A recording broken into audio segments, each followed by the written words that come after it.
Okay, folks, welcome to our first Sunday night Zoom tasting of 2022. And we have a topic tonight and a topic a week from today.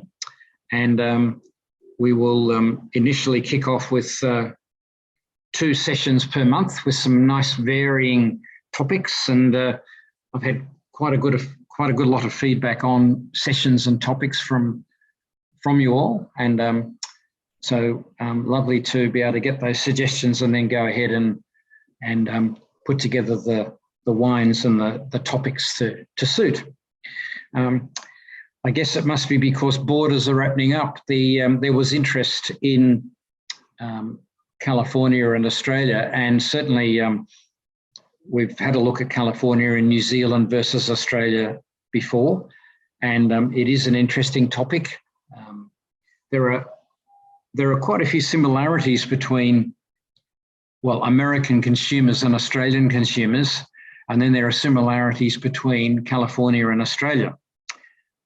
However, there are also some big differences, and that's what we'll talk about tonight. So I've got my two, I have my 2 Chardonnays lined up. I have one, in my case, I've got the Australian one on the left as number 1 and the Californian one on the right as number 2.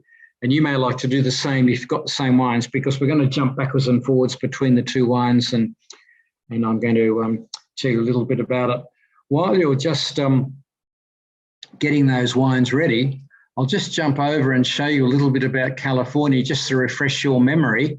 So if I just go to, okay, here we are.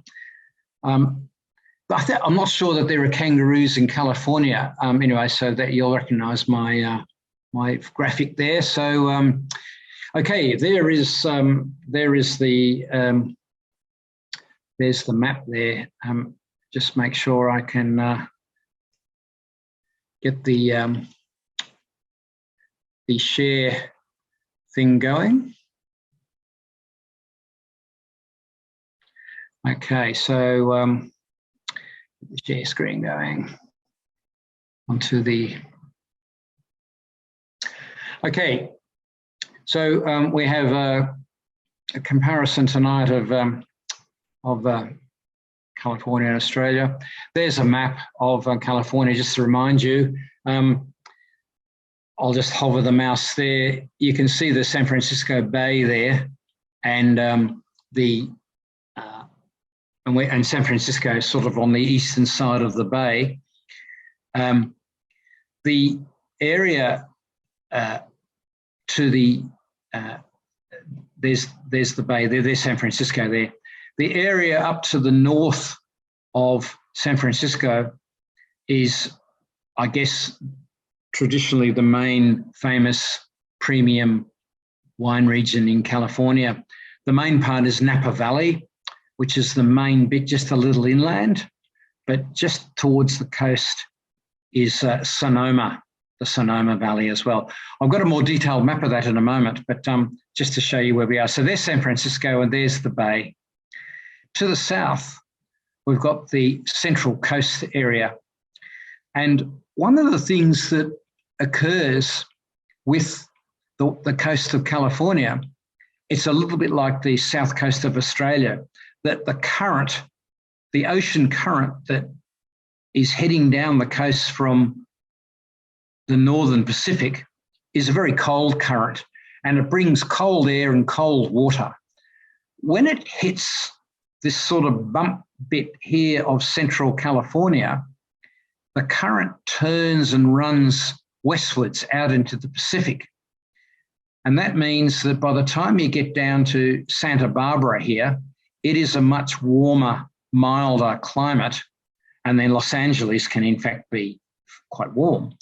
Whereas only a short distance north, and we're talking maybe 150 kilometres north from Santa Barbara up to the Central Coast around Monterey. Monterey and Central Coast is surprisingly cold. It's kept cool by that cold wind. And the bay itself of San Francisco is famous for being quite cold. And because you go a little distance inland, it's quite hot.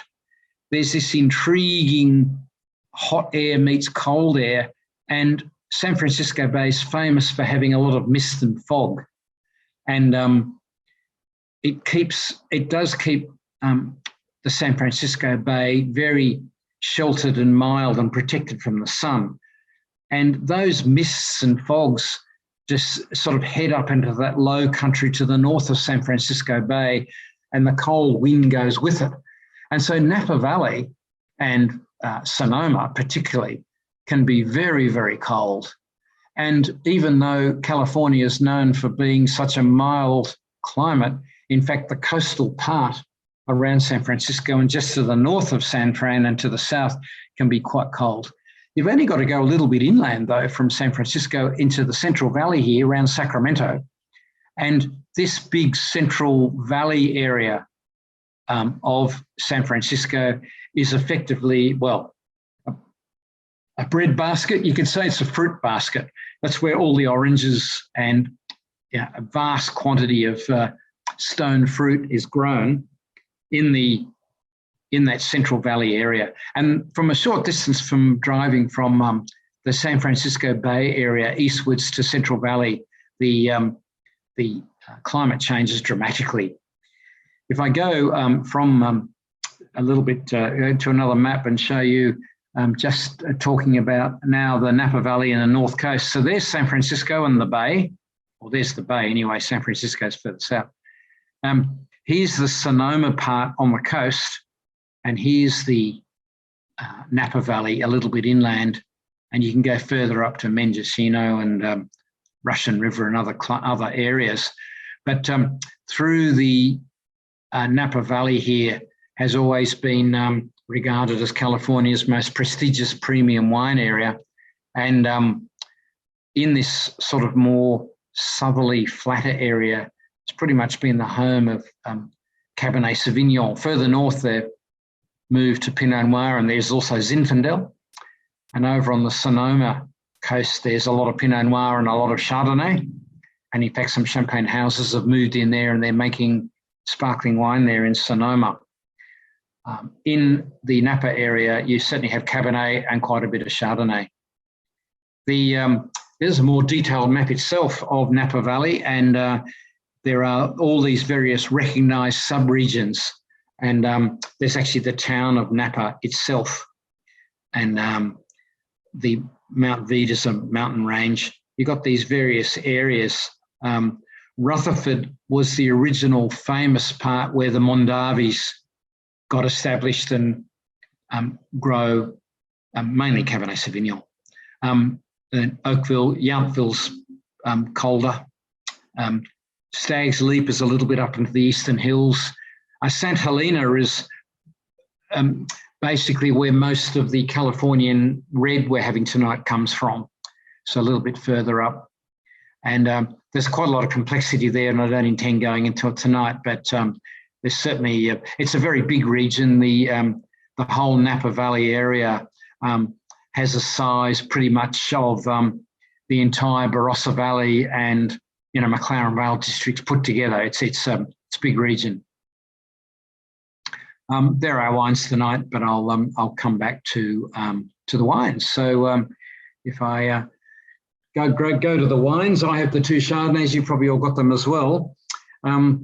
To the Australian wine first, which is Clyde Park. This is from the Bellarine Peninsula around Geelong. So we're in the Melbourne Dress Circle now, which I think most of you probably would be familiar with. We've had the wines before. So not far from the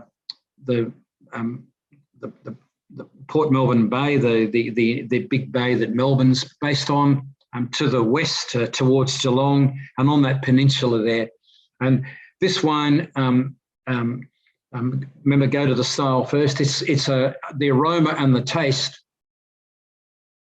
is very much that very plush, generous, fairly full-bodied style of Chardonnay. Quite a full-bodied style and quite rich and complex. Would go with richer foods.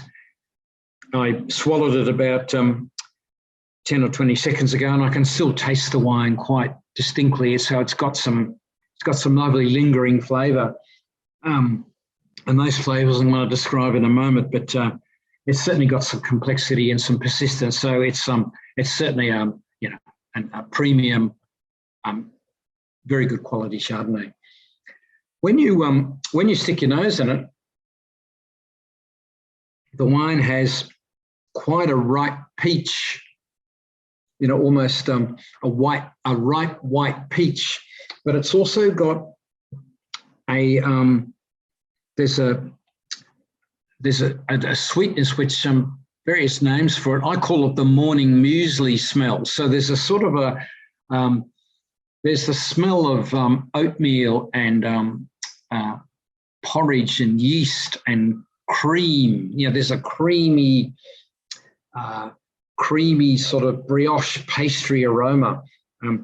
This wine, I think, was very much natural yeast fermented and then aged on the dead yeast lees. And when you do that, with a period of time, all those yeasts that have sort of died off over a period of time, all the cell walls of the little yeast cells break open, and a lot of the contents of the individual yeast cells is released into the wine. It's a very important part of making premium sparkling wine, particularly champagne. It's time related, so it takes about 6 months of aging on lees before the cell walls split open and the alcohol in the wine starts to dissolve the protein that's coming out of the yeast cells. It's a process called autolysis, and you see it spoken about quite a lot. But in the process, you get various byproducts of yeast, and this has got that brioche. There's that brioche, nutty, morning muesli, almost sweet oatmeal type of aroma, as well as the peach. And it's a very pleasing complexity that takes place. And the reason for that is because of the fairly pronounced lees aging that this Chardonnay's had. So that means that the wine has been fermented naturally. While the wine's probably still fermenting, it's been run to barrels. It's finished its fermentation. It's aged in barrels. And the Burgundy process would have been followed. That's where you you take the bung off the top of the barrel and you insert through the bung a paddle, not unlike a golf club actually, and you can stir all the yeast lees up that have formed a sediment at the bottom of the barrel, and the wine goes all cloudy. And that process, the Burgundy, the French name is batonnage, and that's been anglicised, and often you'll see a back label of an Australian or Californian wine that'll say something like, this wine was batonnaged at 1 monthly intervals. So it's become English.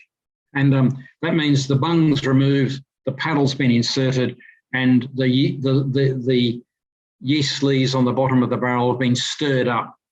If you then sample the wine to be very cloudy, what happens, of course, is that the very fine yeast sediment settles down through the wine to rest on the bottom of the barrel. And of course, you come along a few weeks later and repeat the process. And what's happening is that you're infusing the wine fairly thoroughly with all that lees flavour, so that sweet yeasty byproduct. Now, it's been very fashionable to do that. The Burgundians traditionally practiced it very heavily. I think the Australians, New Zealanders and the Californians would observe the French doing that, so they went home and they did it very thoroughly too. One of the things about batonnage is that you need good levels of natural acidity and very good intense steely flavours in your Chardonnay, because if you batonnage too much, you can produce a wine that's very viscous. It can go very peachy and very dense and sort of thick and viscous to taste. And that can then be gone too far. And what happens with batonnage and that yeast taste, you do sacrifice some of the fruitiness and the peachiness. So what you're looking for is a bit of balance. And I think this Clyde Park wine's done a pretty good job. They've got the, there's the there's the peachiness, but there's the yeast complexity as well. It's almost like brioche or white bread that you put in the toaster for just 10 or 20 seconds. Not enough to toast it, but you get that slightly warm, white, bready brioche smell. And it's very alluring. And it's very much a sign of batonnage. It's a real lees complexity thing going on. And that immediately puts the wine, with all that hand operation, that'll put this wine up into the $40 territory and beyond, probably, because batonnage Chardonnays automatically are up at that price. To taste it, it's got some richness, almost like the peach juice when you get a can of peaches, but there's freshness as well. I think they've hit the balance pretty well. And, it's got that viscosity and weight, but it's got some lightness and so on. I'm guessing, I'm deducing, but this wine I think will be around about the 13.5%. And let's try the Californian wine. I think, generalising hugely, California came on with its own wine about the same time as Australia did, namely the 1970s, with a lot of interest from consumers. Historically, there were great parallels. Californian winemakers had followed the gold rushes in the 1800s. The Italians had come along. In the case of California, the Spanish missionaries were still, particularly in the southern parts, were still there, and they were Catholics, so they had to make wine to have mass. So they used to always grow grapes and produce wine like the Italians did in Australia. As I mentioned at the outset, the west coast of California is cooled by the cold wind. The southern coast of Australia is cooled by the Southern Ocean and the roaring 40s. It's the same sort of thing that gives you a special cooling feature, whereas the longitude would suggest that you'd otherwise be too warm. California went through the same very big trends in making wine and consumers. So early wines in California in the 1970s and 1980s were alcoholic, very full-bodied reds and full-bodied whites. And about the same time, Australians started to discover Chardonnay and more delicate Rieslings and so on. So did the Americans. And both the Americans and Australians were beating a path to Burgundy and to Bordeaux to find out how the French were making Cabernet and in Bordeaux and in Burgundy, how they were doing Chardonnay and Pinot Noir. There was a slight divergence because it turned out that the American taste liked a full-bodied Chardonnay. So going to the American Chardonnay, it has a much more white peach apples. There's a much more green appley, golden apple aroma. The grapes themselves, I don't think, were as ripe as the Australian one. There's not any of that batonnage or lees complexity. It's a much more straightforward quince and apples aroma. To taste it, one of the things I can see on the Californian wine, which you would see going between the Australian wine and the Californian wine, is at the back of the taste after you've taken a mouthful, there's a little taste of hotness. Like someone's come along to an Australian Chardonnay and just put a dessert spoon of vodka in it, just to give you a hotness. If you go backwards and forwards between, even though the Australian wine's quite full-bodied, it finishes very clean and fresh. After you swallow, there's an overall very fresh taste. When you do the same on the Californian, it's got this back of the palate hotness and there's a slight firmness. So I think the Australian wine's about 13%, even though the Californian wine is lighter bodied and less intensity, it's more alcoholic. And I'd say the Californian wine is probably 14 and a bit % on that taste. So Meredith, you could you've got to do this in an exam. Hopefully you can get that. Yep. And so you're looking for that slightly alcoholic feel and texture. And these two wines do sum up a generalized situation that the Americans and Australians in the 1980s were both on a path of pretty ripe Chardonnay, higher alcohol, a bit of oak, and they didn't really understand the lees complexity thing. The Americans and the Australians both went and saw the Burgundians, and they both came home. And I think it's a generalisation, but the Australians moved much more into what you can do with lees and batonnage and those sort of things, whereas the Americans stayed with a lot of fundamental, pretty sugar ripe, very powerful Chardonnays, which they then use quite a lot of oak on. And so you do tend to see the alcoholic viscosity. When you actually hold the Californian Chardonnay up, you can actually see the slower viscosity of the wine running back down the inside of the glass. I mean, the Australian wine does it a bit, but not like the American wine. And so American Chardonnays tend to be more full-bodied than Australian in terms of alcohol. Sometimes American Chardonnays have got a bit of batonnage and lees, but generally American wines have got more oak. And when you stick your nose back in that American wine now, you can see there's a sort of a cashew nut. If you look at it now, you can see there's a cashew nut aroma sort of in on it. And in fact, there's almost some fresh sawn cedary timber nuttiness. Well, that's the oak.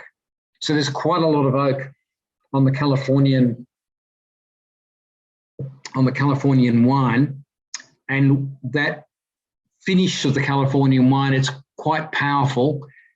It's a little hot, and it's got a very firm back of the palate firmness to it, whereas the Australian wine is probably full-bodied initially, but finishes very softly.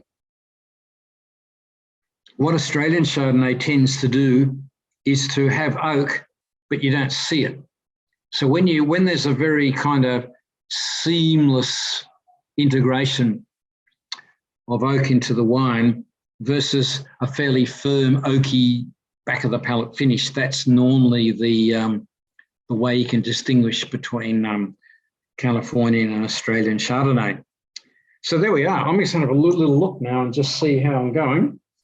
So Clyde Park is, 13%. Okay, so Meredith, you get that. Meredith's doing her wine exams this year, so you can see the difference in the alcohols on those. Okay, and then the Californian, there's somewhere here.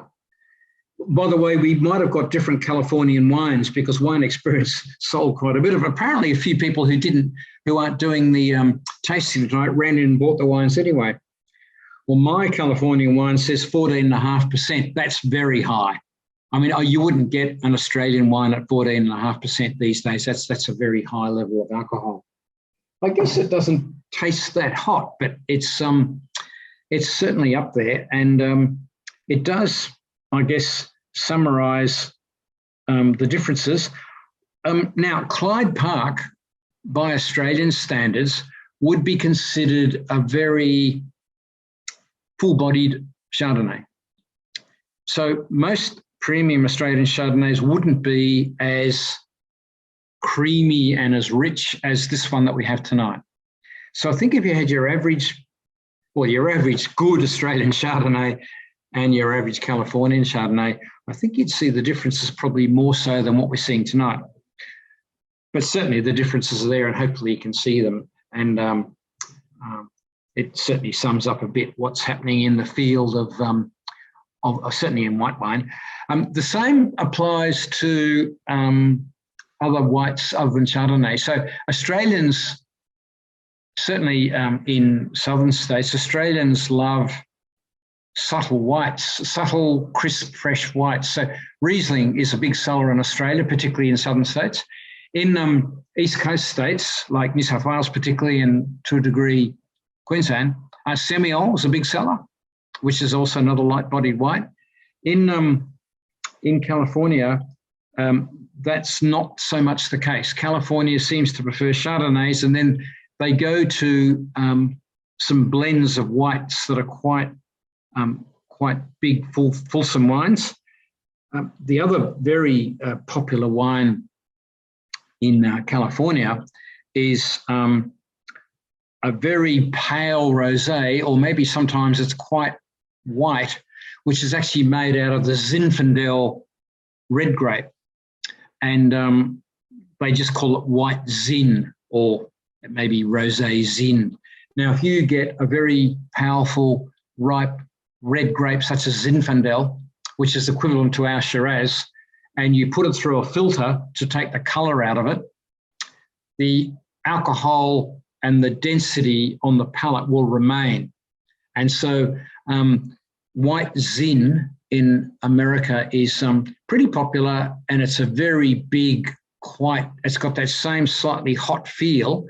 To give it a bit of aromatic character, grapes such as Muscat mainly the Muscat Frontignac grapes are still pretty popular, and they blend in a little. So you sort of see this generalization that the Californian whites are bigger, more bold, not so subtle. Australian wines, creamy, more subtle, lower alcohol. And you tend to see that as quite a generalization. Anyway, there we are. Over to you. What do you think about the two wines? And anybody got a question or a comment about Chardonnay between Australia and California?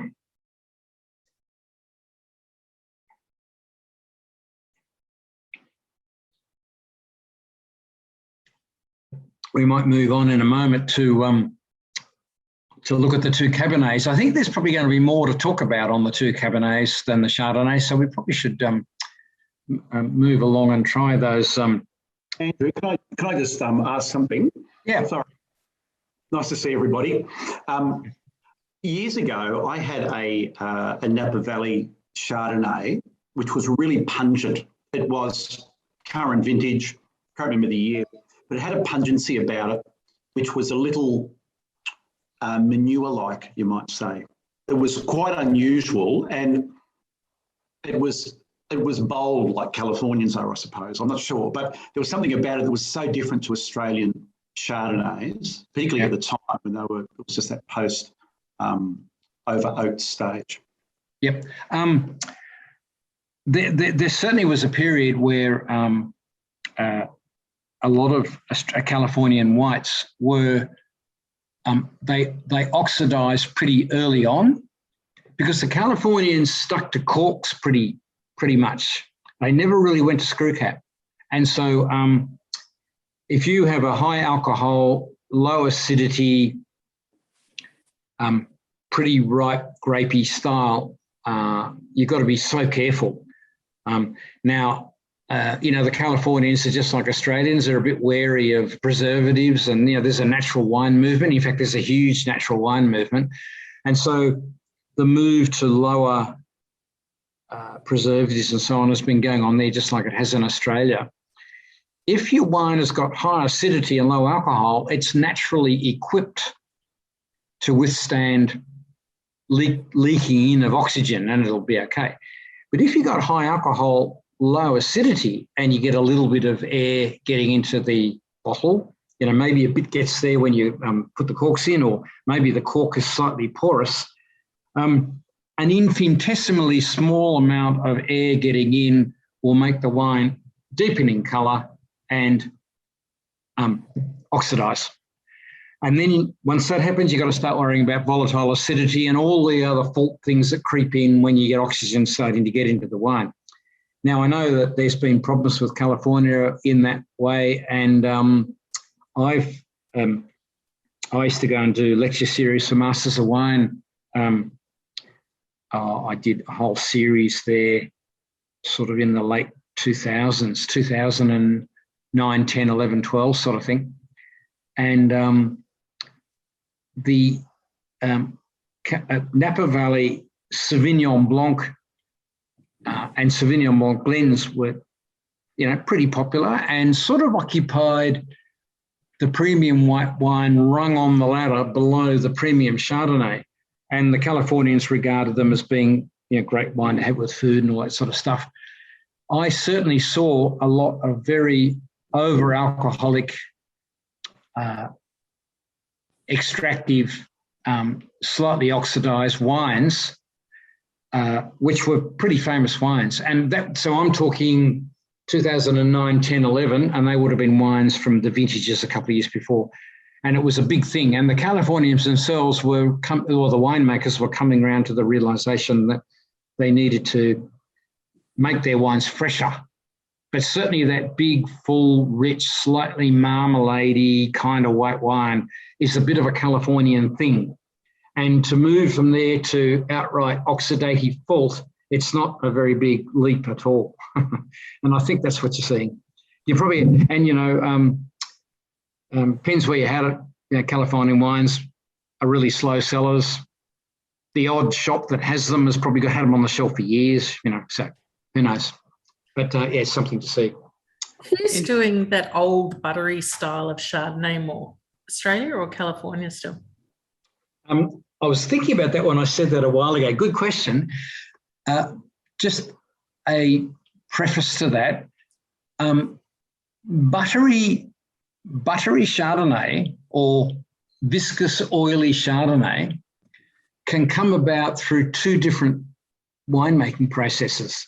One is very ripe grapes, and all that sugar converts into a lot of alcohol, which you combine with a fair bit of oak.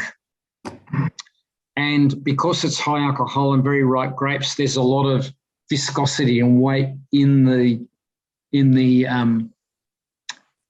grapes just anyway, which goes into the wine. The riper Chardonnay goes, the more it goes from white peach to golden peach to quince to golden apple. It can go all the way to kind of fig, and you get fig aromas. But so you tend to get into that golden peach aroma with very ripe grapes, which is high alcohol and a lot of oak. That's one way to get a real peachy Chardonnay, which is pretty much the Californian technique. Another way to do it is to allow the Chardonnay to go through a very pronounced malolactic fermentation, which is that the malic acid that's there, and if it's a pretty ripe, warm region, there's not much malic acid anyway, but whatever malic acid is present converts to lactic acid. And that softens the wine hugely. And one of the byproducts of forming lactic acid is you start to get the creamy custard aromas creeping into the wine. That, when we had buttery, peachy Chardonnays in Australia, Australian winemakers were getting that effect in the 80s and 90s from too much malolactic fermentation. What was happening at the time was they didn't realise that you can stop your malolactic or limit it.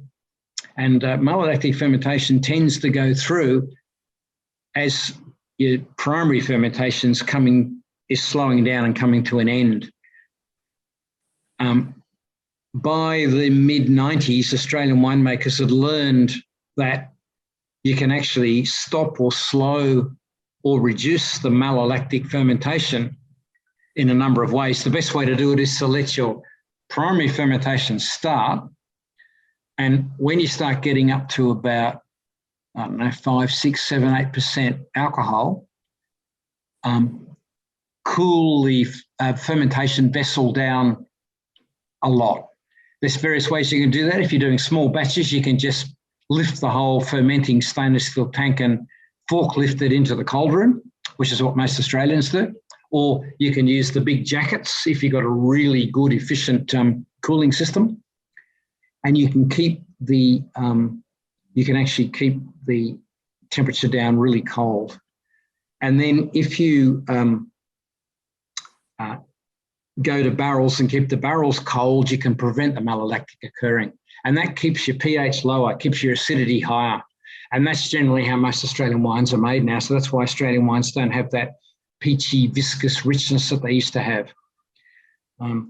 different thing to California. California is getting that peachy richness because they're very ripe Chardonnay and then quite a bit of oak.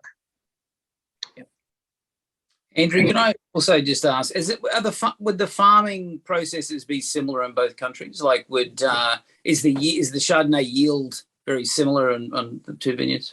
Yeah, all pretty similar. I guess there's one slight comment on that, is that the premium vineyards of Napa Valley were set up pretty early on to be able to use tractors.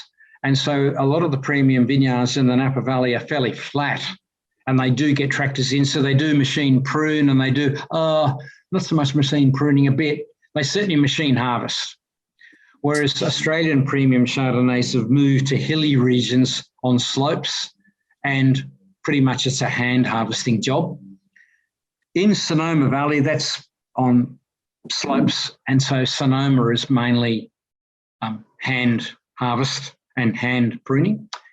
So there are some subtle variations between California and Australia, but otherwise the types of trellising and viticulture and all that is all very similar.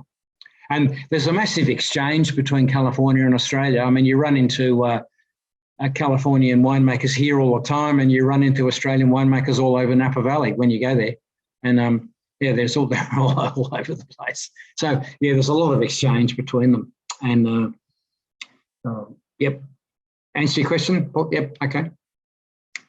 Let's move on to the two reds, and there's a bit to talk about here. We can come back to the overall discussion. So I'm going to put my Australian wine first, and then my Californian wine second. So screw cap on the Australian wine, as you'd expect. So we have here Margaret River 2018 Cabernet.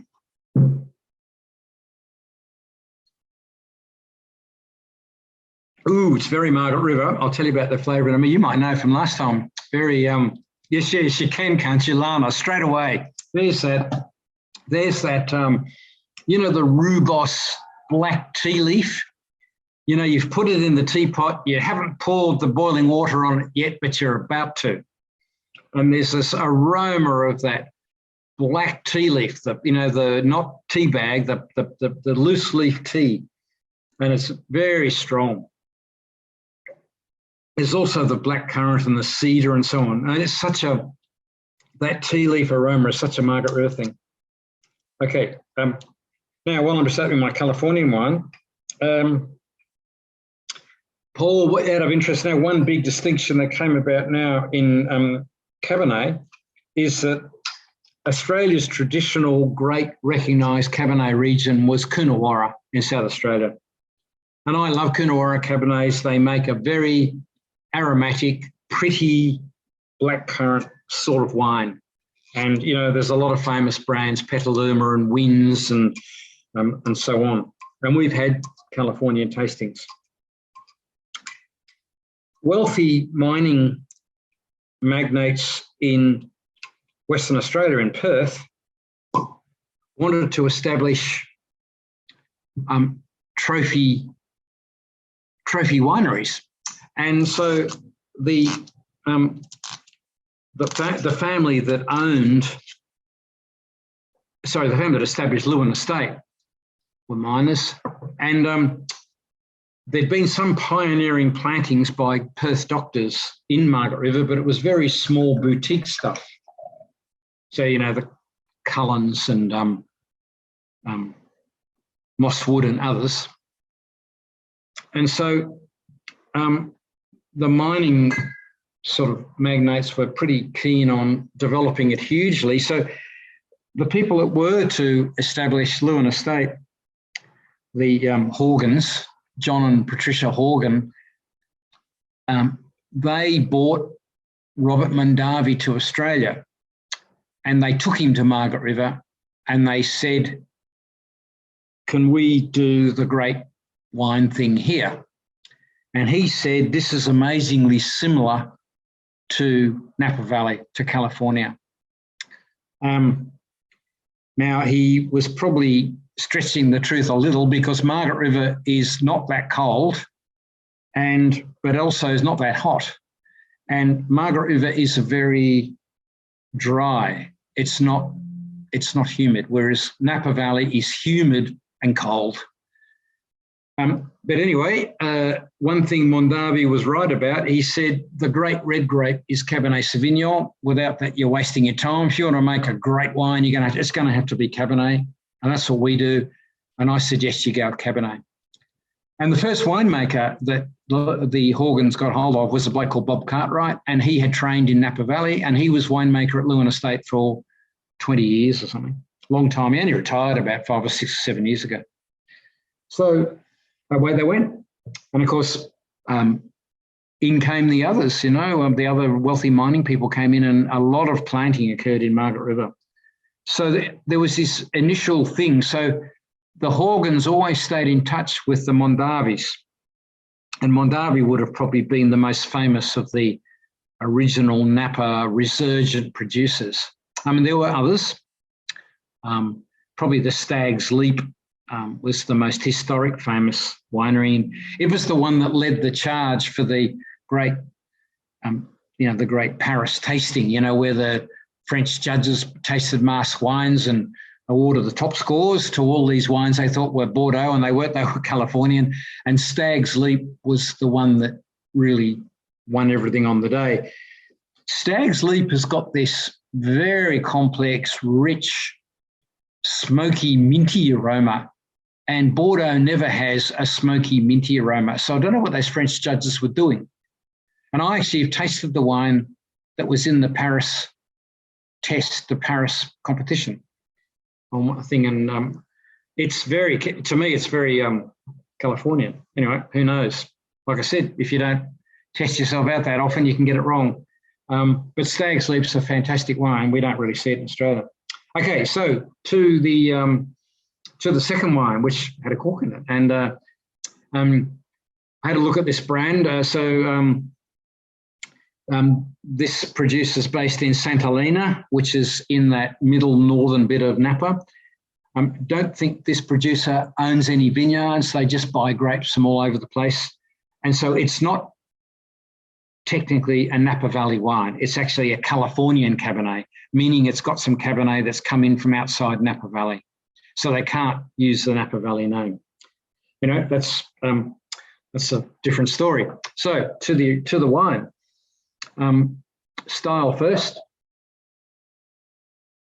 So it's quite a juicy, juby, soft, satisfying sort of red.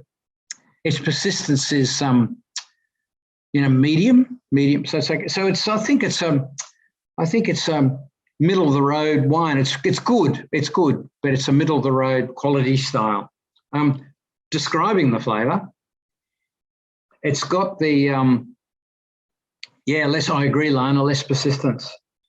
It's got a slightly ripe berries, black curranty, not quite into the cassis liqueur, but it's certainly got a light black curranty aroma. On the palate, I think the thing for Cabernet is the finish. That is, when you've tasted the wine and you can taste the persistence, the remnant taste is a slightly grippy, grainy feel right at the back of your palate. Hopefully everyone can get that. I can still actually taste that a bit, it's the tannin in Cabernet and, of course, the oak. And they grab you across the back of your palate. There's a sort of a square dryness right across the back of your tongue, which Shiraz and Pinot and other full-bodied grapes don't really do. And it's worth sort of trying to pick out that shape of the wine. So this is pretty much, I think, this Californian Cabernet is a good international, clean, middle-of-the-road, textbook Cabernet. Not particularly expensive. Good example, really, of, day to day. It's got a nice fruity aromatic. I think the thing that's good for it is that the oak's not too overdone, and the fruitiness is a nice black curranty, slight green edge. There's a slight green olive thing coming in there, which is, you do get a bit on that on Cabernet, and Coonawarra battles with that green and black olive aroma a bit.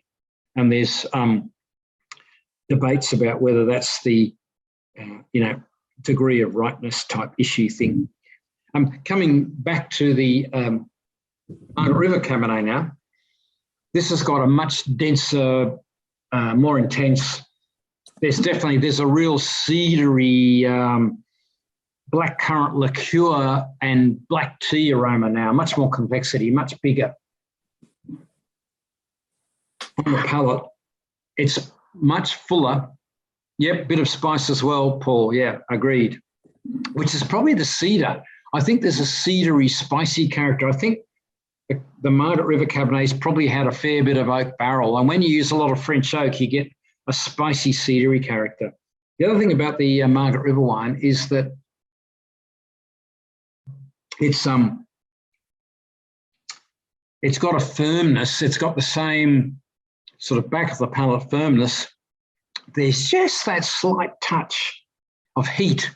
There's that evaporation, slight, not as much as the spiritousness of the Californian Chardonnay, but there's a bit of firmness and whatever. So I think we have the reverse situation here in terms of alcohol content. I think that the Margaret River Chardonnay is more alcoholic and is more noticeable for its alcoholic content than the Californian Cabernet. I think that's fine though, in that the Margaret River Cabernet is very intense, very full-bodied, got a lot of flavour to it. The Californian Cabernet is a more middle of the road. It's an everyday drinking, affordable sort of wine. It's very pleasant, but I think the Margaret River wines got a great deal of intensity about it, and is quite a style. There's quite a lot of oak on that Margaret River Cabernet. It's done pretty well though, and it's there's a sweetness, richness, spiciness about that cedary. You know, when you get, I was over helping daughter and partner today restoring their old house, and we're cutting timber. There's the fresh sawn timber aroma, particularly if you've got cedar or antique high quality timbers, or if you go to a cedar cabinet and open the doors, you get this whiff of this sweet old antique cedar, and it's sweetness and spiciness all at the same time, and it's very nice on red wine if it's under control. I guess Cabernet Sauvignon is one of the greatest red grapes that marries to oak barrels really well and can really show nicely that cedary spiciness. It's not the spiciness you get from cold climate Shiraz, it's more the spiciness you get from the cedar barrel character. I'm impressed with that Margaret River wine. I haven't had that brand before. It's pretty smart. I think it's quite good, and very nice.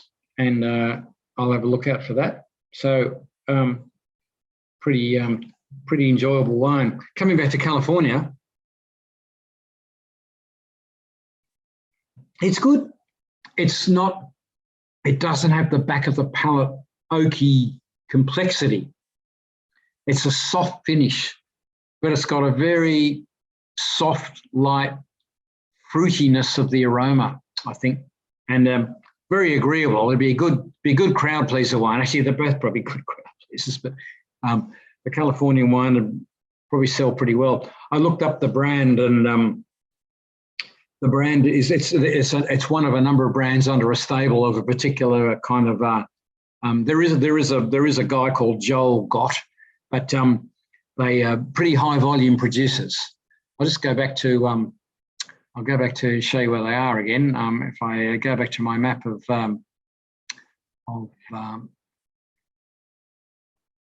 the California, if I just go up again. Okay, so there's Santa Elena, which is a district of its own.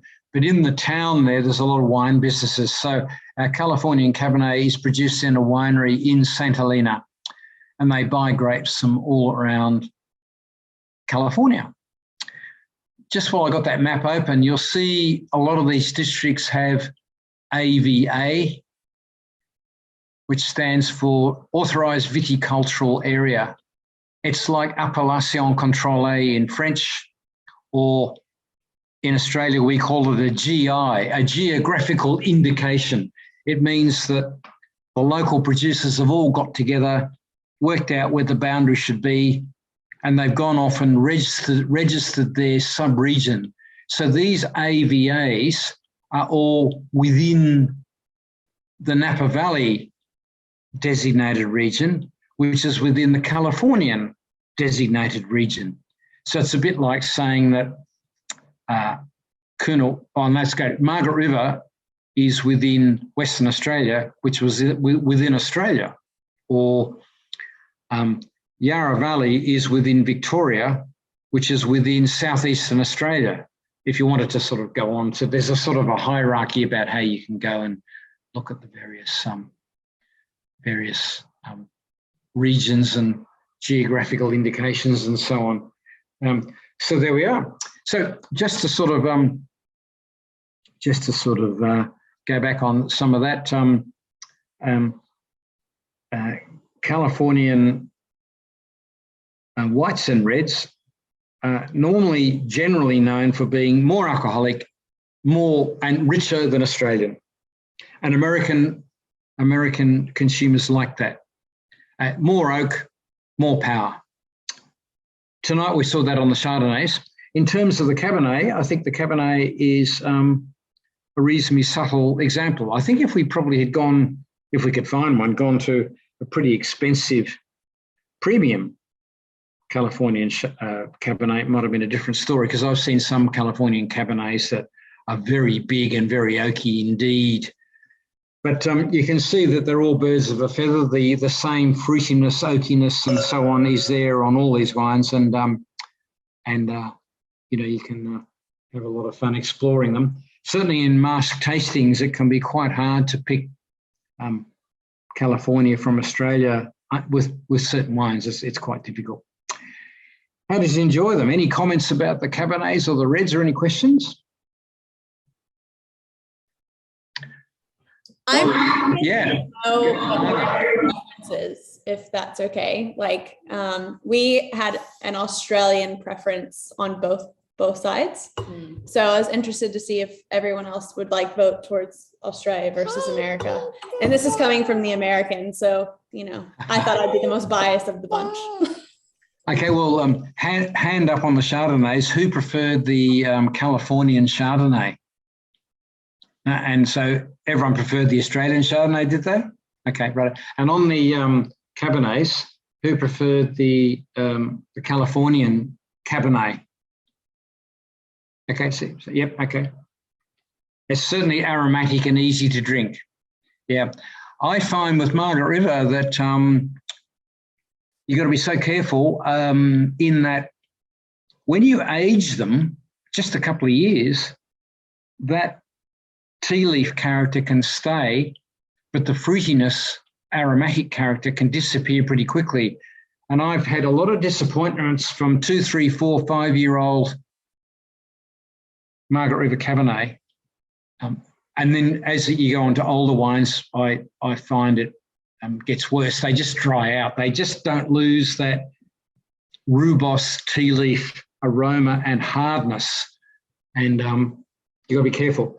Mind you, there's been some wines where they've had all that, but they've had great fruit. And then with age, the fruits lasted the distance and they've moved into this intriguing sort of savoury richness. But yeah, Margaret River's it can be quite tricky. What we're going to do now, while you're thinking more questions, and we're coming up to an hour anyway, I thought, Frederick, are you paying attention? Okay, so guess what we've got to do? We've got to hear about your trip to Belgium for Christmas, and we've got to have a recipe to go with either the bigger full-bodied Chardonnays or the bigger full-bodied Cabernets tonight. Presumably you've had plenty of time to think about that, and you know you won't be let off the hook on this, so we're very much... tell us about your trip to Belgium first up. Yes. It was great to be back, and so we traveled on Christmas Day, and so we arrived in a very cold and dark place because of COVID, but also because of the weather, of course. And so we stayed for 4 weeks. And it was great to see back family and friends. And we honestly, we spent most of our times on wining and dining, and we were in a lot of restaurants. We mostly drank Italian wines because that's what we do, and we have a cellar back in Belgium where we keep all our Italian wines. So that is another story then. And let's say that it was so much fun, all the restaurants, that I actually put on 4 kilos in 4 weeks. So you can imagine how that went, right? And so in 4 weeks, we sort of tasted every dish that I've discussed in the past year, every Belgian and French specialty. We've explained to the family how we were doing these wine tastings and talking about their food. And so my mother and Hannelor's mother, they made everything we talked about. And so we did sort of a best of series of all the best Belgian dishes. So it was fun, but now it's time to sort of go on a diet again and do some exercise. Get back on the bike. What do you think of what would be of the dishes you saw? What would you match with rich Chardonnays, and what would you match with these Cabernet Sauvignons? Well, basically for the Cabernet Sauvignon, we actually yesterday Hannelore made a very good roast beef, and that seemed like that was really a perfect combination. So we opened both of them yesterday, and we sort of drank both of them, and it's still quite different if you have them with a strong sort of roast and a bit of cauliflower in a Gratin, yes. Yes, and gratin dauphinois, and so that was very good. The Chardonnay, I find that a bit more difficult. I was not a big fan of the Californian Chardonnay. That's a bit difficult. Well, it was difficult for me. I like I must say, this sort of tasting, having the Californian ones next to the Australian ones, I think it's very useful. You learn a lot from it. I'm not familiar at all with Californian wine, so it's a bit of a sort of new to me learning about this. But I wouldn't know what you would eat with that. So I'm open to any suggestions there. Yeah, go on. Amy, what do you think? You're putting your hand up there. Have you got suggestions to go with Californian wine? So I actually did a bit of almost like a degustation. So my friend Hayley from work, so her first wine tasting. So I put together a bit of a degustation, and I went onto the winery's website, and there was a recipe for, they called it a winter white salad, but it was essentially a salad that had rocket leaves, shaved pear, some toasted pine nuts, and this dressing that is essentially like a blue cheese type of dressing. And that went really well. And then I had some homemade aioli and some sweet potato as well, which was really nice. But a few other things I looked at to make was some seafood, like some creamy seafood or creamy pasta dishes. But I think we did pretty good with what we had tonight. So, yeah. Sounds fantastic. I was going to say that to Frederick, that where Californian wine has a style, and so does Californian food. And there have been, trends of Californian restaurants, and people have tried to do it a little bit in Australia, but it doesn't really work here because we already do it to a degree. But various Californian restaurants have gone and opened up in London, and the really in-your-face food seems to go with the really in-your-face Californian wine. So as Amy just mentioned, Frederick, the salad of rocket leaves and so on, but it's got pear and blue cheese and a dressing all in, very powerful in your face, really salty blue cheese salad taste. That teams up quite well with the high alcohol, big flavored Californian Chardonnay. And that's quite a typical thing that you do see, very big full flavors, on some of the Californian, but you've only got to go on and have a look at some of the, we didn't really get, Spago or some of the others, but some of those trends of, upmarket pizza meets upmarket Californiaized Italian food. I think Spago was probably classic, you know, and you know, they had this sort of, you know, Los Angeles, Hollywood kind of restaurant image thing going, and that's just what suited the wine. So, yeah. Maria, you're sitting there looking very studious about all this stuff. How did you find the wines, and have you got a food comment about this? It's the glasses that make me look studious. I don't really. I'm really quite ignorant when it comes to the wine tastings. This is our first tasting, but we're quite experienced in drinking wine. But I'm pleased to see that. When it comes to critiquing it, maybe not so. But yeah. Well, Mark was just, this is my husband. Mark was just saying that he felt that the Chardonnay probably lent itself more to being enjoyed with food than on its own, and I thought it's probably the case for most wines. Really, it's always better with food. But yeah, I agree that the Chardonnays with the seafood, and maybe even a bit of creamy seafood as well, seafood pasta, but also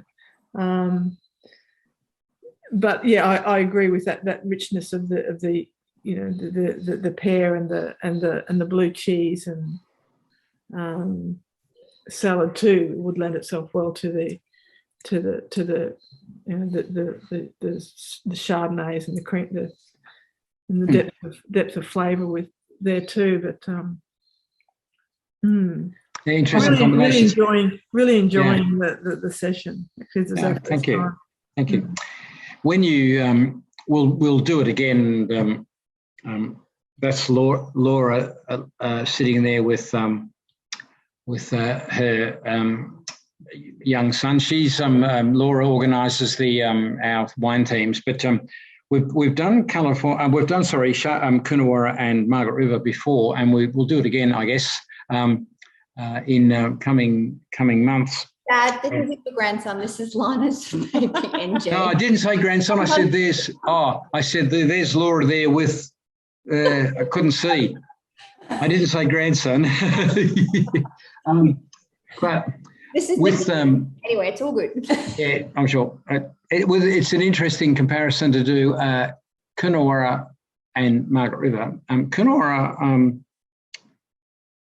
over decades and decades and decades, people keep coming back to roast lamb dishes because there's something about the aromatic sweetness of Coonawarra and the sweet meat style of lamb.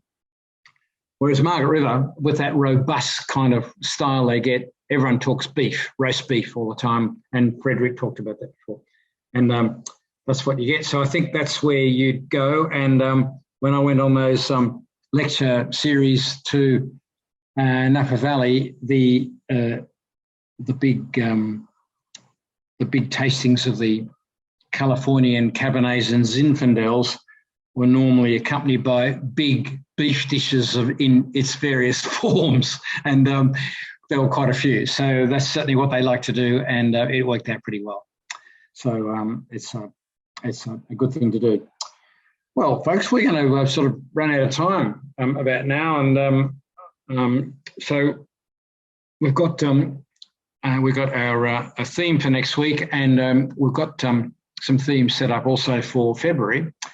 So we figured we'd sort of go we had some comments and suggestions back that the